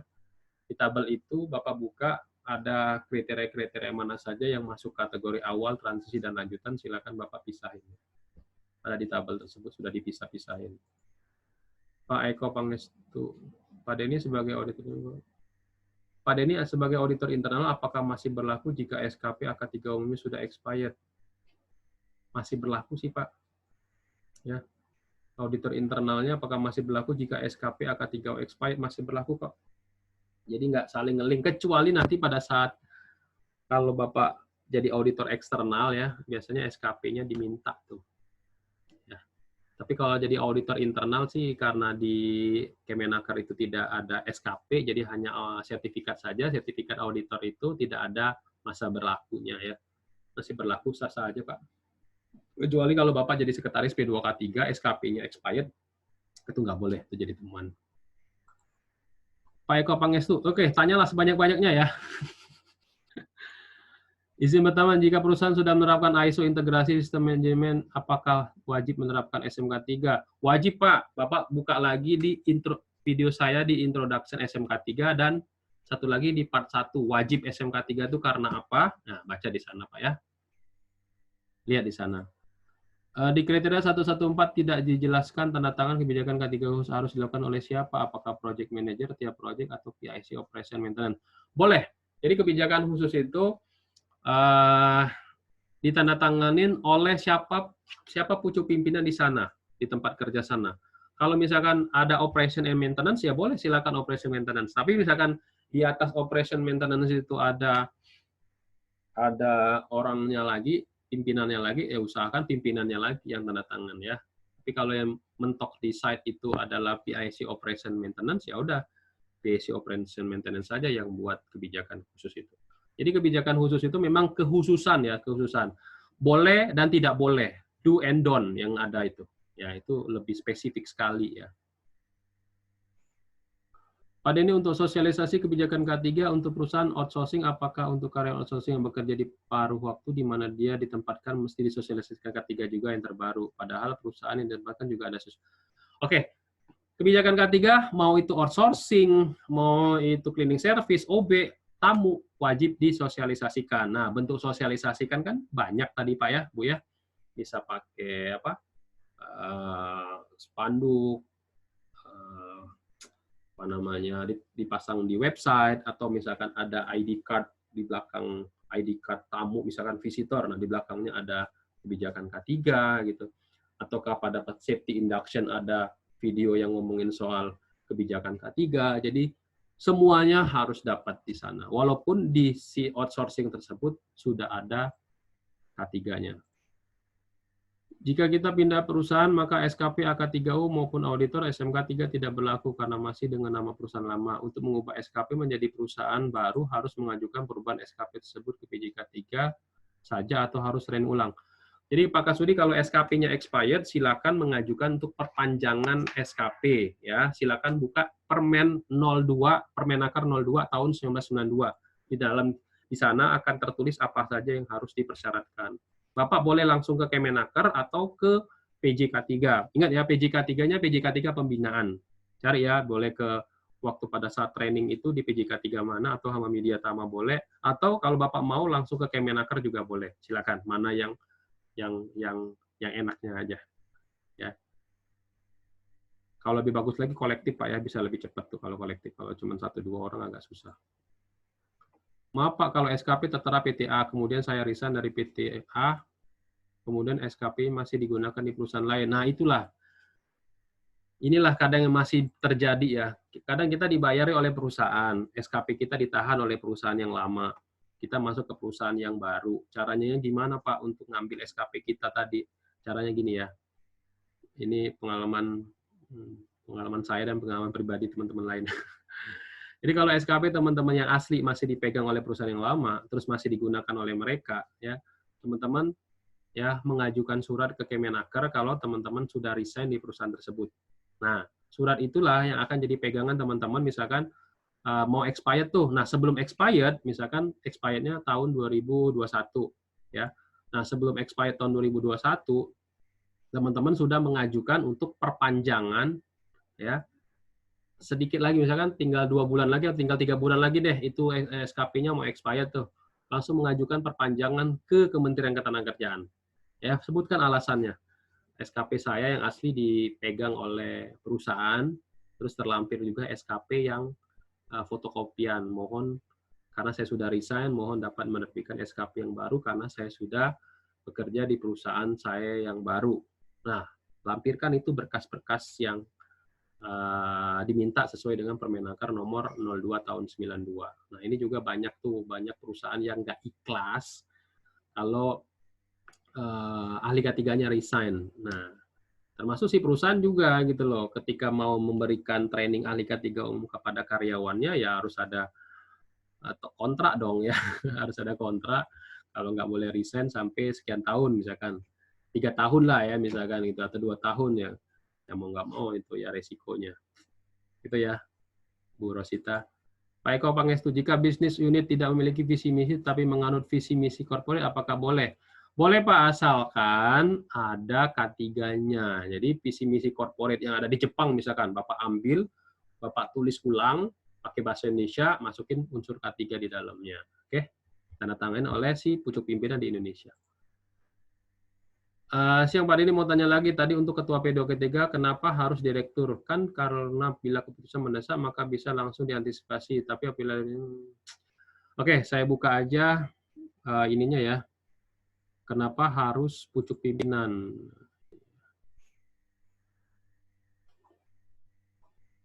Ini tayang ya. Nah ini. Ini ya, 144. Ketua P2K3 adalah pimpinan puncak atau pengurus ya. Pejabat Ketua P2K atau pimpinan tertinggi perusahaan. Nah, ini ya. Ini ada kata-katanya, Permenaker 04 tahun 87. Jadi gitu. Jadi udah dijelaskan banget 144 nih. Pimpinan puncak atau pengurus. Nah, gitu. Ya, maksudnya pengurus itu, kalau pimpinan puncak udah tahu ya, pimpinan puncak itu ya siapa yang tertinggi di tempat kerja itu, atau pengurus, siapa pengurus perusahaan ya, BOD, Board of Director, kayak gitu. Ya. Jadi kalau misalkan P2K3-nya dibentuk di daerah, di cabang, kepala cabangnya adalah GM, ya nggak apa-apa. GM yang jadi ketua P2K3 untuk di cabang itu. Tapi kalau si GM tadi bertenggernya di kantor pusat, tidak bisa si GM itu jadi ketua P2K3-nya. Yang jadi ketua P2K3-nya adalah direktur. Nah, kayak gitu ya teman-teman ya. Bisa nangkep ya? Bu Zelda, mohon izin bertanya kembali. Oke, tanya aja terus ya. Saya masih ada waktu. Oke. Teman-teman yang mau tanya silakan. Semua tanya ya. Tapi kalau terkait dengan yang kita bahas ya, ini mohon maaf ya tadi ya masih ada kesalahan teknis. Mohon izin bertanya kembali Pak Denny, untuk penjadwalan inspeksi direksi dan perhitungan anggaran K3 perusahaan apakah dilakukan ketika RTM? Kalau anggaran K3 Pak biasanya dilakukan kalau di proyek itu sebelum proyek berjalan Pak. Ya kan? Tapi kalau di pabrik biasanya itu di akhir tahun atau di awal tahun dia sudah membuat anggaran perusahaan. Nah, di dalam anggaran perusahaan itu ada anggaran K3 di sana, ya. Terus kalau inspeksi direksi ya itu di SMK 3 tidak dijadwalkan, tidak ada ketentuan khusus, cuma nanti teman-teman yang ada di perusahaan lah yang menentukan direktur itu kapan kunjungan ke lapangannya, ya itu ditentukan sendiri karena masing-masing perusahaan akan berbeda ya. Bagaimana langkah awal sebagai HSWC dalam menerapkan SMK 3 yang baru pertama kali akan menerapkan? Oke, yang saya bilang tadi ya, lakukan awareness dulu terkait SMK 3. Kalau bisa panggil orang eksternal ya. Kalau kita sendiri yang melakukan in-house training awareness SMK 3 kadang nggak didengerin, itu pengalaman saya. Jadi kalau orang sendiri, orang internal kalau ngadain training itu nggak didengerin gitu loh. Kita ngomong aja, apa aja yang kita omongin, nggak didengerin. Tapi kalau orang lain nih ngomong, padahal yang kita omongin itu sama, itu didengerin biasanya. Pengalaman saya ya. Panggil orang luar untuk memberikan awareness, lalu nanti bentuk tim sukses SMK 3. Nah, itu. Nanti tim suksesi SMK 3 itu kita jadikan tim P2K3. Masing-masing unit kerja, kita ambil satu sebagai safety representatif namanya ya. Jadi diambil satu-satu untuk masing-masing unit kerja, jadi safety representatif untuk mensukseskan SMK 3 di perusahaan. Nah ingat ya, semua tim itu harus sepengetahuan direktur, bila perlu ada tanda tangan direktur supaya kuat dia ya.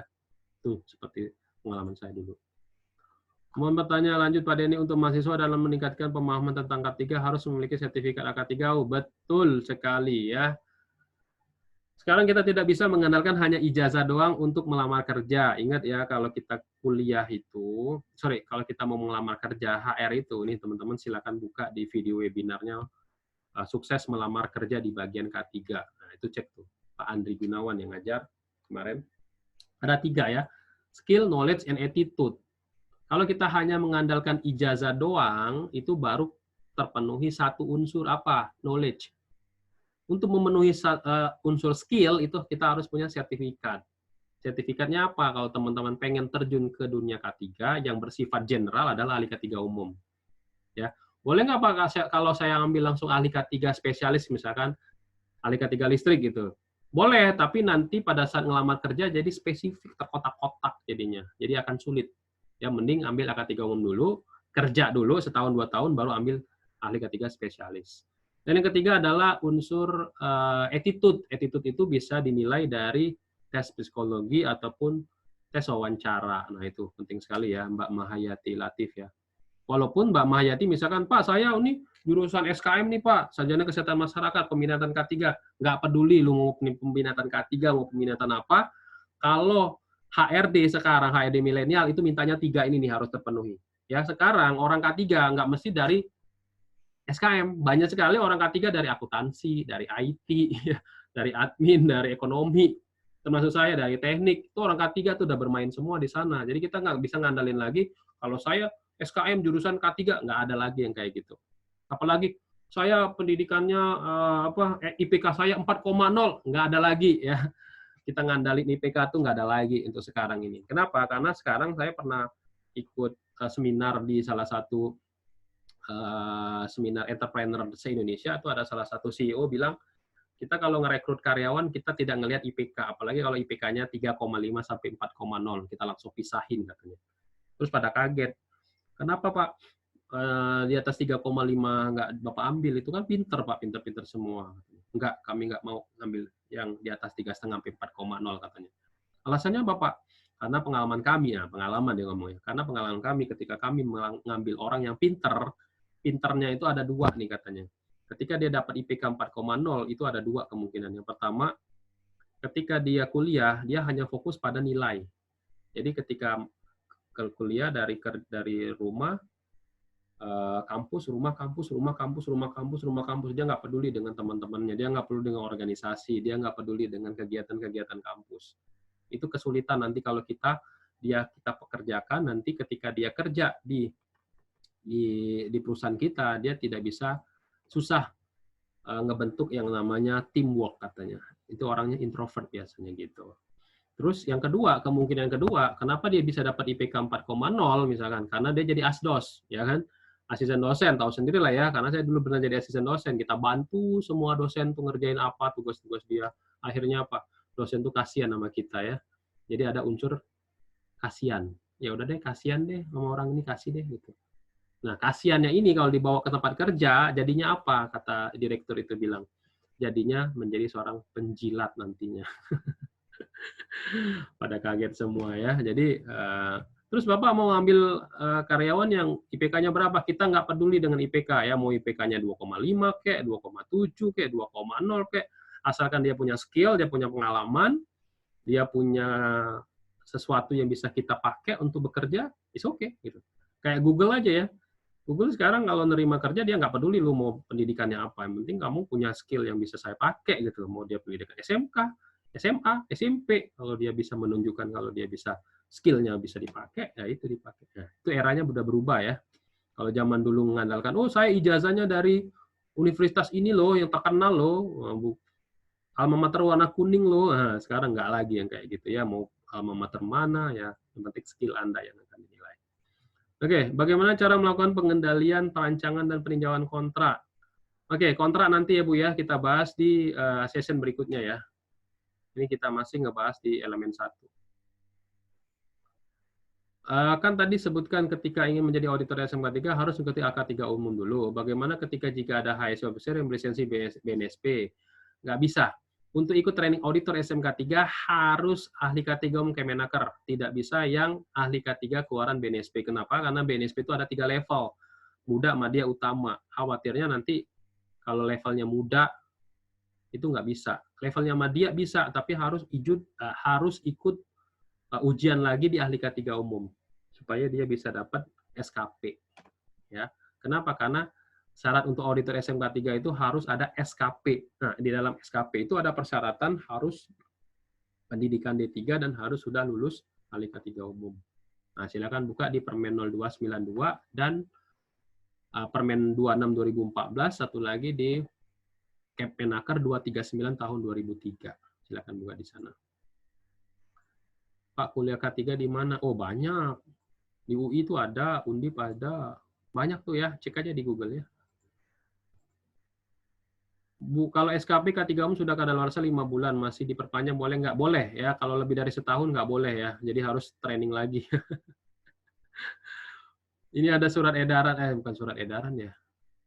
Ini bukan surat edaran dari Kementerian Ketenagakerjaan ya, tapi surat edaran dari ALPK3 ya, jadi Asosiasi Lembaga PJK3 dulu rapat dengan menetapkan bersama, saya nggak tahu ya itu disetujui oleh kementerian atau enggak, karena regulasi Kementerian Ketenagakerjaannya nggak ada, permennya nggak ada, surat edaran Menteri Tenagakerjaan juga nggak ada, masih lemah lah ya. Ada surat edaran yang menyebutkan kalau sudah lebih dari 1 tahun harus training ulang. Nah, itu masih kontroversi ya. Jadi masih belum ada ketentuannya. Ya. Terus berikutnya, oh nggak selesai-selesai nih. Izin tanya, topik tinjauan manajemen kan banyak Pak, misalkan pembahasan dicicil dalam meeting bulanan, boleh nggak? Boleh, silakan diatur ya.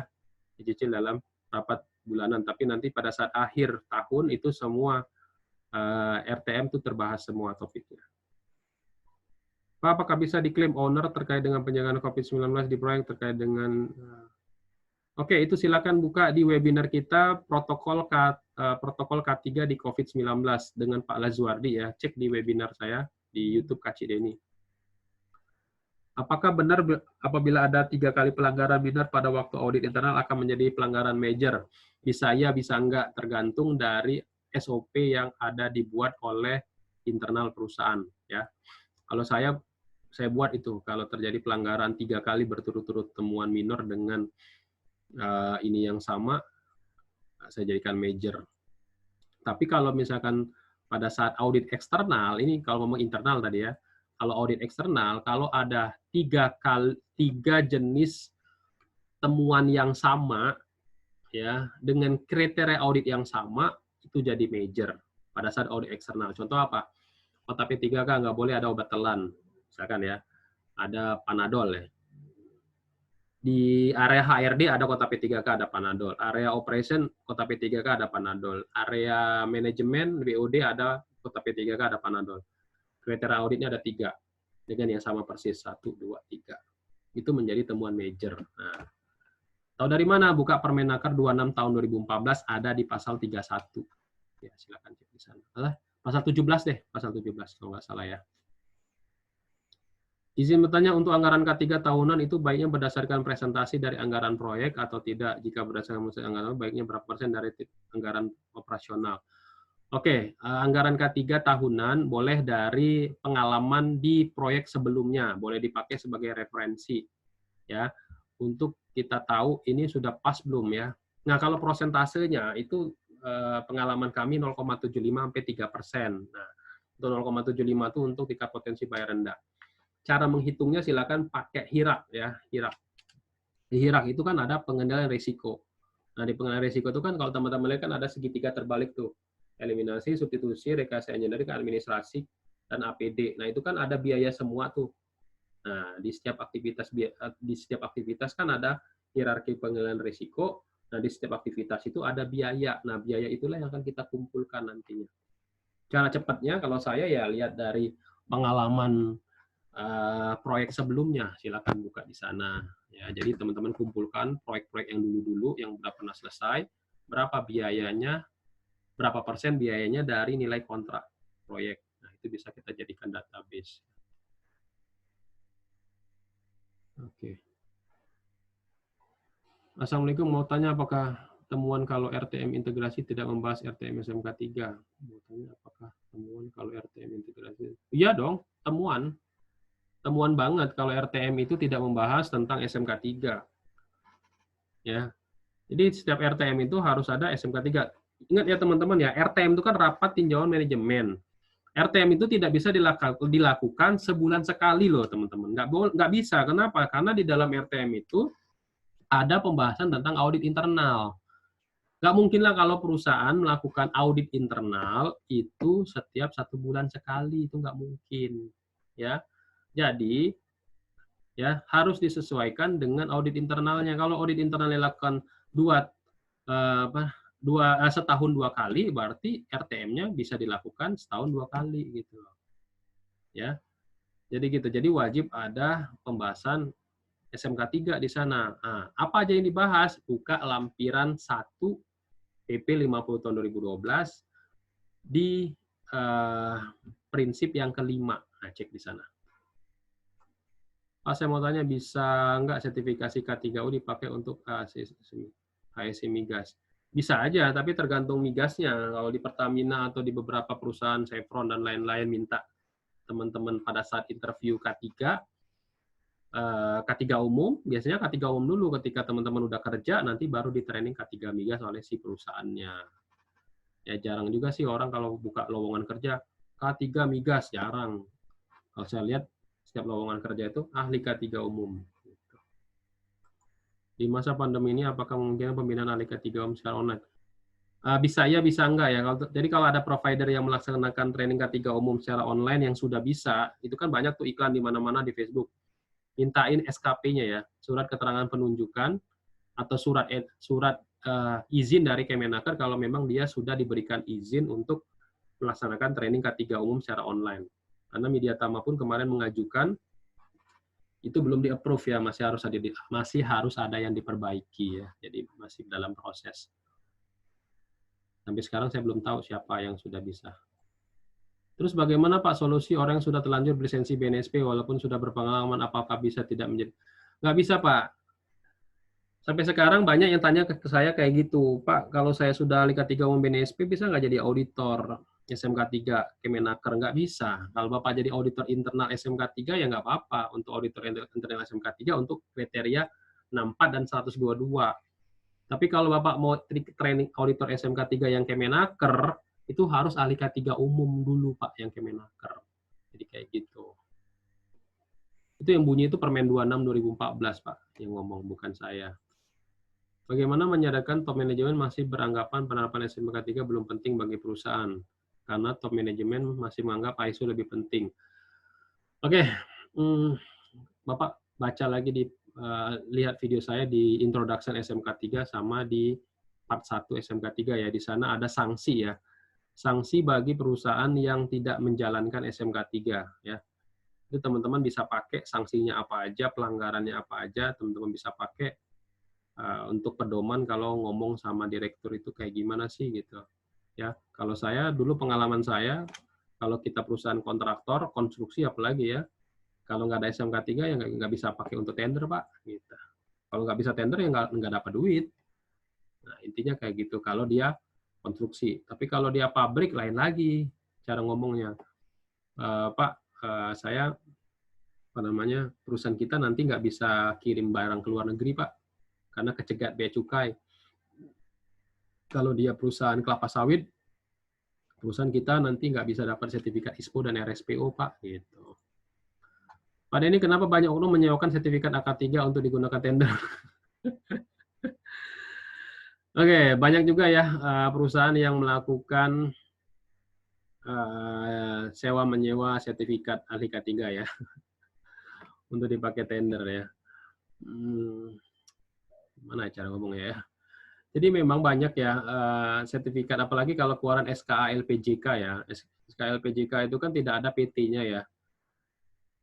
Jadi melekat ke diri sendiri. Itu banyak kejadian kayak gini, Pak. Pertanyaan muncul semua nih. Jadi pernah ada kejadian si A minjemkan ke PT Maju Mundur ya. Si A ini ya meminjamkan lagi ke PT Maju Bersama. Nah, ketika tender Maju Mundur dan Maju Bersama ini bareng-bareng nih ya tender. Nah, pada saat verifikasi itu Pokjanya akan ngelihat tuh, loh kok ini tenaga ahlinya sama nih. Nah, akhirnya disidang tuh di LPJK. Siapa yang kena? Ya, yang pemilik sertifikatnya yang kena. Ya kan, loh, kok Anda bisa minjem-minjemin ini sih? Ya, itu bahaya di sana. Ya, ada tindakan kriminal di sana. Jadi hati-hati ya teman-teman ya, kalau misalkan punya sertifikat, kalau ada yang mau pinjem, nggak usah ya. Apalagi kalau misalkan ada kecelakaan tuh di sana ya, sertifikat ahli K3 kita dipinjam untuk perusahaan itu tuh. Ya kan, terus tiba-tiba ada kecelakaan. Wah, sertifikat kita tuh, siapa pemilik sertifikatnya? Dihadirkan tuh di sidang tuh nanti. Hati-hati ya, ini ahli K3 ini ketat banget sebabnya ya. Kalau saya sih nggak mau ya kalau teman-teman pinjam sertifikat ahli K3 ya, bahaya itu. Oke, Assalamualaikum Pak, dari Pak Selmia. Saya mau bertanya apakah cara audit SMK 3 harus observasi, wawancara, verifikasi? Kalau hanya observasi dan wawancara, apakah bisa? Berdasarkan ISO 19011-2018, jadi SMK 3 mengadop sana juga, harus ada 3 ya. Yang pertama adalah pemeriksaan dokumentasi, itu adalah bukti-bukti eviden kita. Yang kedua adalah wawancara, oke. Yang ketiga adalah site visit. Nah, ini kan harus observasi nih, ya kan? Jadi kalau misalkan tiga-tiganya harus sudah terpenuhi, itu sudah dinyatakan oke nih dalam audit. Tapi kalau ada salah satu tidak terpenuhi, ya berarti belum oke nih auditnya. Pertanyaannya Pak, bagaimana dengan pandemi ini COVID-19? Observasi nggak bisa kita lakukan? Bisa, observasi dilakukan secara online. Ya, pakai video call boleh ya. Nah, saya dulu pernah ya pakai WhatsApp ya, WhatsApp-nya dikelilingin ya gitu. Bisa. Bagaimana status sertifikasi SMK 3 perusahaan jika sudah expired tetapi jadwal auditnya harus diundur setelah Oke. Untuk tahun 2020 itu auditnya sudah di-close per tanggal 22 April ya kalau nggak salah 20 April 2020 itu tidak boleh ada audit SMK 3 lagi. Harusnya April itu sudah pembagian sertifikat SMK 3. Karena ada COVID-19, akhirnya penyerahannya diundur, kabarnya di bulan Juni, tapi saya nggak tahu Juni apa Juli, apa Agustus bahkan ya. Jadi kalau teman-teman yang sertifikat udah expired, baru mau audit sekarang, mungkin auditnya bisa bulan Agustus atau September, sertifikatnya nanti dapatnya di tahun 2021. Kenapa? Karena SMK 3 itu penyerahan sertifikatnya hanya 1 tahun sekali. Ya, jadi ketika sudah dilakukan audit, nanti dapat SK lulus. Nah, SK lulus itulah yang akan dipakai untuk tender. Gitu. Oke, pertanyaannya sudah selesai semua. Sekarang, udah 2 jam ya. Oke. Oke, itu aja ya teman-teman semua ya. Anggap aja ini kita mini kelas ya, nggak resmi-resmi banget ya. Terima kasih buat kehadirannya untuk interpretasi elemen audit SMK 3. Kita ketemu nanti jam 3 sore untuk materi terkait dengan teknik pelaporan SMK 3. Tapi sebelumnya saya informasikan dulu ya, bahwasannya saya nggak tahu ya video ini mau saya tayangin apa enggak, tapi saya coba lihat dulu ya nanti hasilnya kayak gimana. Oke, nah untuk teman-teman kalau mau ikut yang nanti sore ini ya, teknik pembuatan laporan audit SMK 3, silakan join di jam 3 sore nanti. Ingat registrasi dulu, kalau nggak registrasi nggak bisa masuk. Terus besok ada ini, Communication Skill High for SE Officer. Hari Jumatnya, hari Kamis juga kita belajar PAK ya. Lalu hari Jumatnya kita belajar Working at Hague. Sorenya kita belajar Loto dan Safety Sign, dan hari Sabtunya kita belajar pemeriksaan kesehatan kerja. Oke ya teman-teman semua ya, saya minta maaf kalau ada salah kata tadi, salah slide ya di yang sebelumnya.